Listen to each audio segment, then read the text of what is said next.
Lumpy संक्रमित गौवंश का आंकड़ा 12,83,985 तक पहुंच गया है। लंपी संक्रमण से अब तक 57,906 गायों की मौत हो चुकी है। 12.5 लाख गायें अभी भी लंपी वायरस से संक्रमित है और 7,57,000 गायों को एलएसडी संक्रमण से अब तक ठीक कर लिया गया है।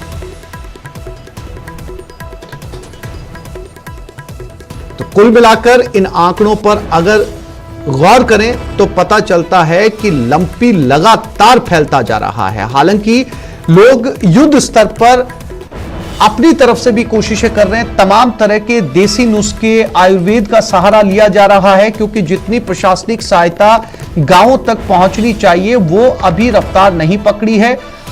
ऐसे में तमाम गांव वाले आयुर्वेदिक दवाइयों का सहारा लेकर, घरेलू नुस्खों का इस्तेमाल करके, देसी नुस्खों का इस्तेमाल करके अपने गौवंश को बचाने की कोशिश कर रहे हैं।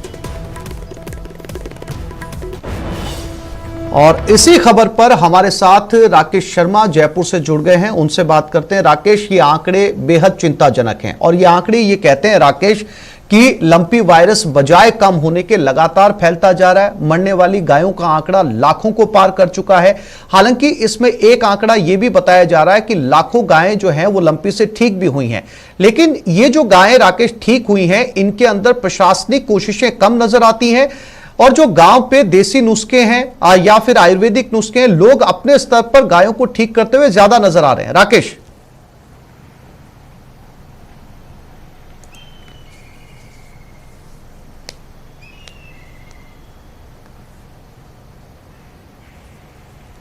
राकेश मेरी आवाज मिल रही है आपको? फिर से कोशिश करेंगे राकेश के साथ बात करने की। राकेश हमारे साथ जयपुर से जुड़े हुए हैं और लगातार लंपी वायरस को लेकर वो बिल्कुल आसिफ आंकड़े जो हैं वो लगातार न्यूज़ 18 पर हम दिखा रहे हैं। राकेश मेरी आवाज मिल रही है आपको? हाँ बिल्कुल आसिफ, आवाज आई। राकेश, मेरा सवाल सुना था आपने? जी आसिफ, नहीं, सवाल एक बार फिर से दोहराएं आसिफ। राकेश, ये जो आंकड़े इस वक्त हम न्यूज़ 18 पर जो है वो दर्शकों के साथ साझा कर रहे हैं, इनमें काफी बड़े आंकड़े ऐसे भी हैं जिनके अंदर लंपी वायरस से गायों की रिकवरी भी सामने आई है, लेकिन इनमें प्रशासनिक पहल कम नजर आती है, बल्कि स्थानीय गांव वाले लोग या किसान जो हैं अपने स्तर पर गायों को ठीक करने की कोशिश बड़े स्तर पर कर रहे हैं। राकेश,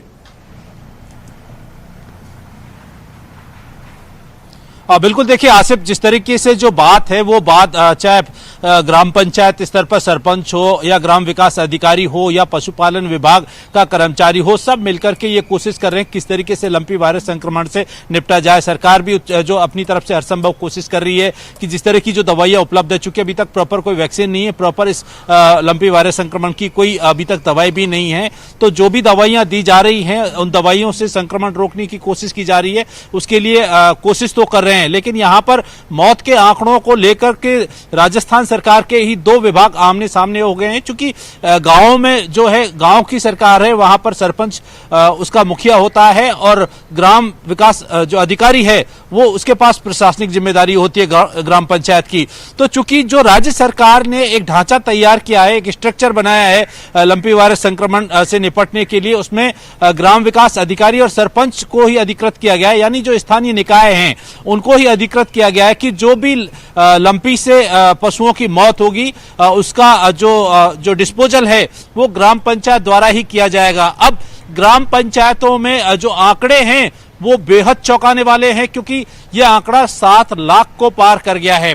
तो इसलिए 7 लाख गौवंश की अगर मौत सरपंच और जो ग्राम विकास अधिकारी बता रहे हैं, तो सरकार ने इस मामले में अभी तक कोई सर्वे नहीं करवाया है, ना ही इस तरह की कोई रिपोर्ट सरकार ने जो है पशुपालन विभाग से मांगी है। हमने पशुपालन विभाग के अधिकारियों से भी लगातार कई दिनों से इस मामले को लेकर के संपर्क में हैं। हमने उनसे उनके आंकड़े जारी करने की जो पूरा प्रोसेस है वो भी जाना था। तो उनका ये कहना था कि चूंकि 11 से 12 ग्राम पंचायतों पर एक जो पशुपालन विभाग का कर्मचारी है, ऐसे में उसके पास बहुत सारी जिम्मेदारियां हैं।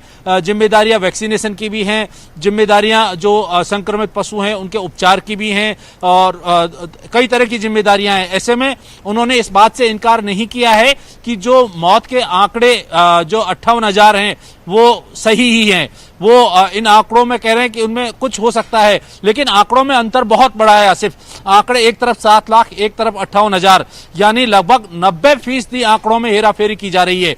तो ये जो सरपंच और ग्राम विकास अधिकारी, उनका कहना है कि सरकार ने चूंकि अभी तक इसकी दरें तय नहीं की थी और उनको दिशा निर्देश जारी कर दिए गए थे, केंद्र सरकार के फंड से पैसे का इसमें उपयोग करने के दिशा निर्देश इसमें जारी किए गए थे। अब विवाद ये सामने आएगा कि एक तरफ 7 लाख पशुपालकों की अगर पशुधन का नुकसान होता है, कल केंद्र सरकार या राज्य सरकार किसी तरीके मुआवजा देने की घोषणा करती है, या फिर तो ये आंकड़े जो हैं निश्चित तौर पर जो पशुपालक हैं उनके लिए जले पे नमक छिड़कने का काम करेंगे, क्योंकि एक तो उन्होंने अपना पशुधन खो दिया है, दूसरी तरफ सरकार के विभाग या सरकार उनके इस पशु को मृत ही नहीं मानेगी। अब ग्राम पंचायत पर जो सरपंच है उनका यह कहना है कि हमने बहुत बड़े पैमाने पर इस मामले में राशि खर्च कर दी गई है, चूंकि 8 फीट का गड्ढा खोदना होता है, जेसीबी मशीन जो संक्रमित मृत पशु है उसको सुरक्षित जगह पर ले जाने के लिए ट्रांसपोर्टेशन का खर्चा भी है, इसमें 25 से 30 किलो नमक डाला जाता है, उसका भी खर्चा है, चूना डाला जाता है। तो ये कुल मिलाकर 2000 से 4000 प्रति पशु जो है खर्चा ग्राम पंचायतों पर आया है। और जब 7.5 लाख पशुओं का अंतर अगर दफन करने में सामने आ रहा है, तो निश्चित तौर पर सरपंच ये आरोप अब लगाने लगे हैं पशुपालन विभाग के अधिकारियों पर, और इन आंकड़ों को इसलिए फर्जी बताया है क्योंकि जो दफन किया है, जो इनको डिस्पोजल किया है, वो सरपंचों ने वहां के जो लोकल जनता है और उनके कहने पर किया है। बाकायदा सरपंच संघ का और ग्राम विकास अधिकारी संघ का यह दावा है कि उन्होंने